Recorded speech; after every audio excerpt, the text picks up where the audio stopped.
Hi, my name's Phil. I like talking about politics, and in this video I'd like to essentially go over some of my favourite Tory disasters from the Tory election campaign so far without repeating too much of what I've already discussed.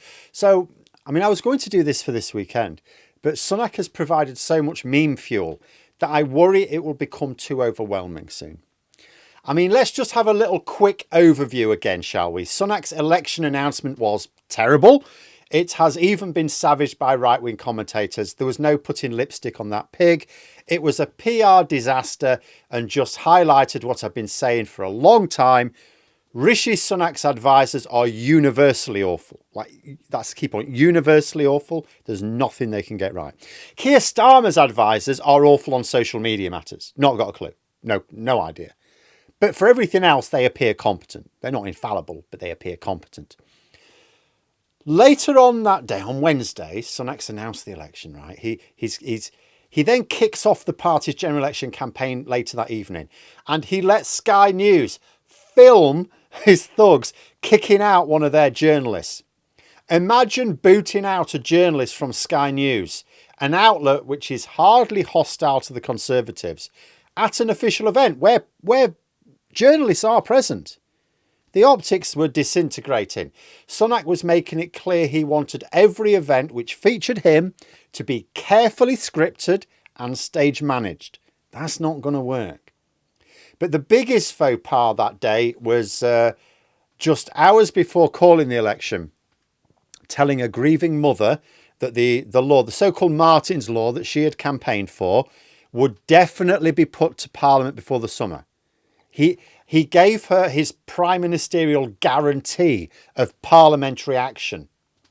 And Sunak, when he was saying that, must of course have known that he was dissolving Parliament next week. Even Conservative commentators have had to acknowledge that this was a stunningly stupid move. So the day of the announcement itself was not well handled by either Rishi Sunak or his chimp advisors, right? So then we get on to day one of the campaign proper. So the second day, this was yesterday. More cock-ups. Now, sure, going to Wales and asking them if they're looking forward to the football this summer when Wales didn't even qualify for the Euros, that was a bad move, but that was on Sunak. His advisors couldn't have predicted he was going to say something that stupid, right? But his advisors did arrange for two Conservative councillors to dress up as workers in a biscuit factory in order to act as plants in asking soft questions for Sunak. Why did they use council? If you're going to plant people to ask silly questions, why would you plant councillors? People, like a journalist spotted it. It's now out in the open. It looks absolutely terrible. Why didn't they just use some ordinary party members who have no social media footprint where a journalist wouldn't?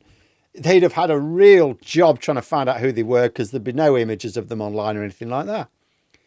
Get two unknowns. Then Sunak posed for photos with the two councillors, just to ramp up the stupid even more. So here was the situation last night. So the election announcement was terrible. That whole day was pretty awful. A lot of memes have resulted from it. It was really not good. The first day of the campaign proper, that generated a number of negative headlines, no good ones. So it's not going well. But I recall at the start of the Tory campaign 2019, there were slip-ups there. They had to, for example, tell Jacob Rees-Mogg to shut up. But they moved on from that. So what did Sunak's advisors arrange for day two of the campaign? The third day after the announcement. What are they going to do to recapture the initiative here? Because it's still early days, a few cock-ups early on, not disastrous later on. A lot of people are still not paying that much attention to the election. What have they done to turn things around? Well, he's been visiting Belfast today. And you go, okay, the Conservatives aren't actually fighting for any seats in Northern Ireland. They have their own parties. But he is the UK Prime Minister. Makes sense to visit, of course. He can still promote things that people in Britain, where his party is standing, may be interested in. So, great. Where exactly in Belfast did they send him?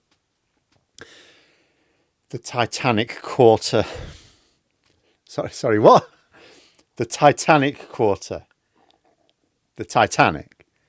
that big, super expensive ship that sunk the moment it was put to the test. I mean, that's a proper the thick of it moment, isn't it?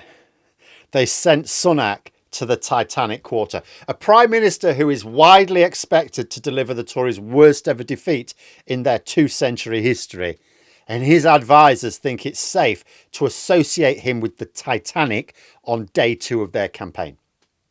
At this point, you have to think that Rishi Sunak is on a mission to put political comedy writers out of business. The man is a meme machine.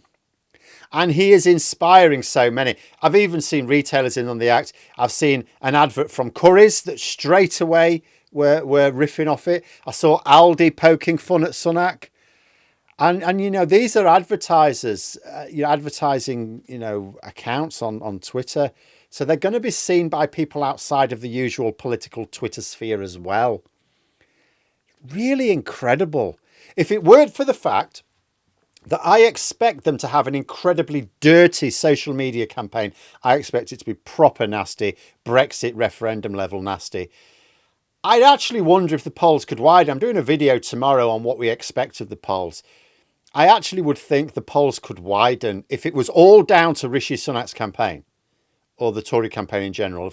If it weren't for the social media campaign that I think is going to be launched, because everything Sunak's doing is just wrong. Absolutely everything. It's not that there's been a lot of mistakes, a lot of gaffes, but then this bit was all right and that bit was quite good. I can't actually think of anything that's worked well. Absolutely everything he's doing is as if he's trying to meld a political comedy into a real life campaign. When someone writes a book about what's happening in this election campaign, it's going to read like a comedy script.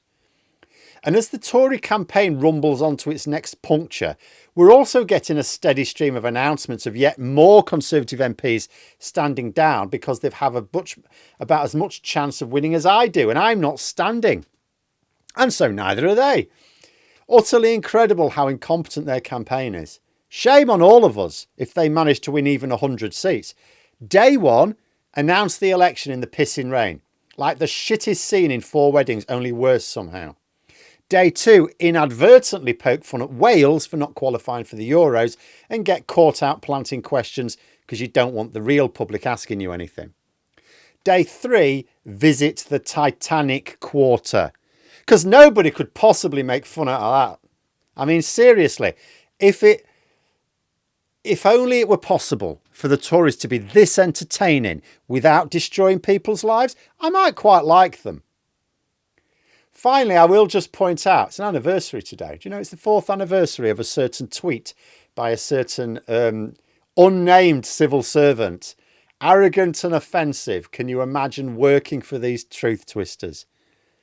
They never did catch them, did they? But there we are. Those are my thoughts. If you enjoyed the video, please subscribe for further content and click the like button. You can also sign up for memberships if you'd like to support the channel further. Thanks for watching, and until next time, I'll see you later.